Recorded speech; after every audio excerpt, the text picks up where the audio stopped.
सजना तेरे लिए सजना ये चूड़ी कंगना बस तेरे लिए पाई है हाँ संग तेरे है जीना मरना कसम मैं।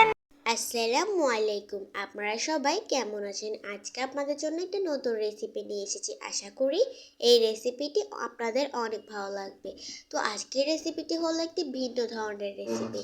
আপনারা তো সিম এবং কুমড়া অনেক রকম করেই খেয়েছেন, কিন্তু এভাবে করে কি কখনো খেয়েছেন? এভাবে করে যদি বাসায় একবার ট্রাই করবেন বা খাবেন তাহলে বুঝবেন এতটা পরিমাণ মজাদার এই রেসিপিটি। তো বাসায় এই রেসিপিটি আমাদেরটা দেখে অবশ্যই তৈরি করবেন, অনেক মজা হবে এবং খেতেও খুব ভালো লাগবে। তো চলুন রেসিপির মূল উপকরণে চলে যাই। তো প্রথমে একটি পাত্র নিয়ে নিয়েছি, পাত্রের মধ্যে প্রায় পর্যাপ্ত পরিমাণ সরিষার তেল নিয়ে নিয়েছি, আপনারা চাইলে সয়াবিন তেলও ব্যবহার করতে পারেন। তারপর এখান মধ্যে প্রায় অল্প পরিমাণ পেঁয়াজ ব্যবহার করেছি। পেঁয়াজ দেওয়ার পরে খুব সুন্দর করে হালকা ভেজে নিয়েছি। ভেজে নেওয়ার পরে এখান মধ্যে কাঁচা মরিচ চিড়ে রেখেছিলাম আগে থেকে লম্বা করে, এটা দিয়ে দিব।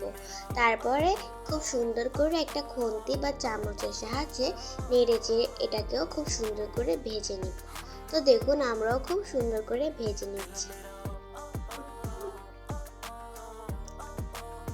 যখন ব্রাউন কালার চলে আসবে এই পর্যায়ে এখানের মধ্যে প্রায় 1 টেবিল চামচ পরিমাণ রসুন বাটা ব্যবহার করতে হবে, দিয়ে খুব সুন্দর করে নেড়ে চেড়ে এটাকে ভেজে নিতে হবে। রসুন বাটাটা একটু কম ব্যবহার করতে হবে, যেহেতু এটা আমরা কোনো ধরনের মাছ এবং মাংস ব্যবহার করি। তারপর এখান মধ্যে 1 চামচ পরিমাণ হলুদ গুঁড়া এবং 1 চামচ পরিমাণ মরিচের গুঁড়া দিয়ে দিব। তারপরে এখান মধ্যে স্বাদ অনুযায়ী লবণ দিয়ে দিব বা আপনাদের পরিমাণ মতো দিয়ে দিবেন। দেওয়ার পর একটা খুন্তি বা চামচের সাহায্যে নেড়ে চেড়ে এই প্রত্যেকটা মশলাগুলোকে সুন্দর করে কষিয়ে নিব। মশলাটা যত ভালোভাবে কষাবেন ততটাই আপনার রেসিপিটা খুব সুন্দর এবং মজাদার হবে এবং রেসিপিটির কালারটাও দ্বিগুণ সুন্দর হবে। তো দেখুন আমাদের মশলাটা অনেকটা পরিমাণই কষানো হয়ে গিয়েছে। যখন মশলা থেকে তেল উঠে যাবে তখন এখানের মধ্যে প্রায় হাফ কাপ পরিমাণ পানি ব্যবহার করে দিব, দিয়ে খুব সুন্দর করে নেড়ে চেড়ে এই পানি সহ মশলাটাকে সুন্দর করে কষিয়ে নিব। যখন এই মশলাটাকে সুন্দর করে কষাবেন তখন দেখবেন এই মশলাটার কালারটা অনেক সুন্দর হবে এবং দেখতেও খুব সুন্দর লাগবে। মাছ মাংস ছাড়াই এই রেসিপিটা যদি বাসায় একবার তৈরি করে দেখেন তাহলে অনেক ভালো লাগবে, খেতেও খুব মজাদার। তো অনেক সময় বাসার মধ্যে কোনো কিছু থাকে না, কিন্তু এই সবজিগুলো যদি থাকে বাসায় তাহলে এভাবে করে একবার রান্না করে দেখবেন, অনেক সুস্বাদু এবং লোভনীয় একটি রেসিপি। তো দেখুন কথা বলতে বলতে পানিগুলো খুব সুন্দর করে টেনে গিয়েছে আর উপর থেকে তেল ভেসে উঠেছে। তো এই পর্যায়ে এখানের মধ্যে আমরা আগে থেকে আমাদের সংরক্ষিত শুকনো সিমের বিচিগুলোকে আমরা এখানে দিয়ে দিচ্ছি। আপনারা চাইলে বাজার থেকে কিনে আনা সিমের বিচিগুলো দিয়ে দিবেন। এগুলো কিন্তু শুকনো সিমের বিচি, তো তার জন্য একটু বেশি করে সিদ্ধ করে নিতে হবে পানি দিয়ে। তো আপনারা যদি বাজারের সিমের বিচি ব্যবহার করেন তাহলে একটু কম পরিমাণেই পানি ব্যবহার করতে পারেন। তো দেখুন নেড়ে চেড়ে সুন্দর করে এটাকে হালকা একটু সিমের বিচিগুলোকে কষিয়ে নিয়েছি।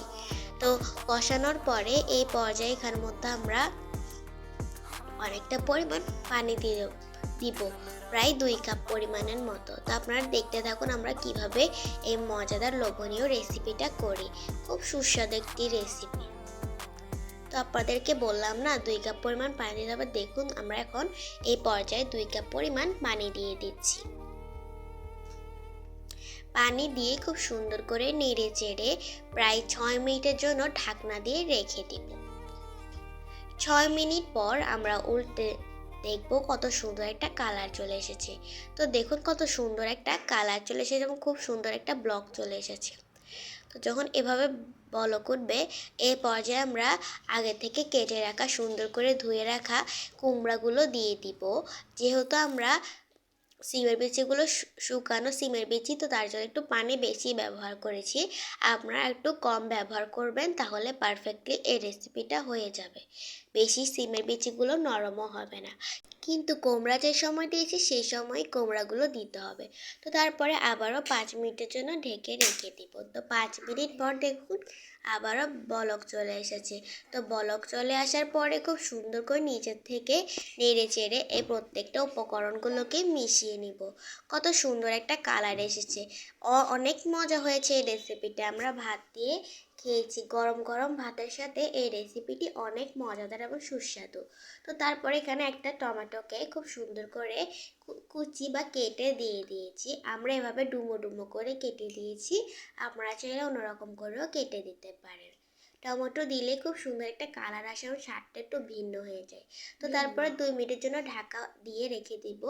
2 মিনিটের পর দেখুন কত সুন্দর একটা কালার চলে এসেছে এবং টমেটোগুলো খুব সুন্দর করে সিদ্ধ হয়ে গিয়েছে। তো এই পর্যায়ে এখানের মধ্যে আমরা আগে থেকে কুচি করে রাখা ধনেপাতা এখানে দিয়ে দিব। ধনেপাতা দিলে খুব সুন্দর একটা ঘ্রাণ আসে তরকারির মধ্যে এবং যে কোনো রেসিপির মধ্যে দিলে কালারটাও খুব সুন্দর হয়। দেখুন ধনেপাতা দেওয়ার পরে প্রায় 1 মিনিটের জন্য আবারও ঢাকা দিয়ে রেখে দিব। ঢাকা দিয়ে রেখে দেওয়ার পরে এখানের মধ্যে কয়েকটা চিড়ে কাঁচামরিচ দিয়ে দিব। তো আমরা আগে যখন কষানো মশলা ছিল সে পর্যায়ে একটু ঝালটা কম দিবেন, যেহেতু আমরা কাঁচামরিচ ব্যবহার করছি। আপনাদের পরিমাণ অনুযায়ী ঝাল যারা যেরকম খান সেভাবে করে দিয়ে দিবেন। তো তারপরে এখানের মধ্যে আগে থেকে তেলে রেখেছিলাম জিরেগুলোকে হালকা একটু গুঁড়ো করে এখানে দিয়ে দিব। খুব সুন্দর করে গুঁড়ো করে দেওয়ার পরে তার থেকে সুন্দর একটা স্মেল চলে আসে, দেখতেও খুব সুন্দর লাগে। তো তারপরে হালকা একটু নেড়ে চেড়ে দিব যাতে ভিতরে সবগুলো মশলার সাথে বা উপকরণের সাথে জিরেগুলো মিশে যায়। তো এভাবে করে আমরা আমাদের এই রেসিপিটি নামিয়ে নিব। তো দেখুন রেসিপিটি দেখতে কতটা পরিমাণ সুন্দর হয়েছে এবং লোভনীয় হয়েছে। তো রেসিপিটি ভালো লেগে থাকলে অবশ্যই লাইক সাবস্ক্রাইব করে আমাদের চ্যানেলের পাশে থাকবেন এবং রেসিপিটি ভালো লেগে থাকলে লাইক করে পাশে থাকবেন, সাবস্ক্রাইব করে দিবেন। সবাইকে অনেক ধন্যবাদ।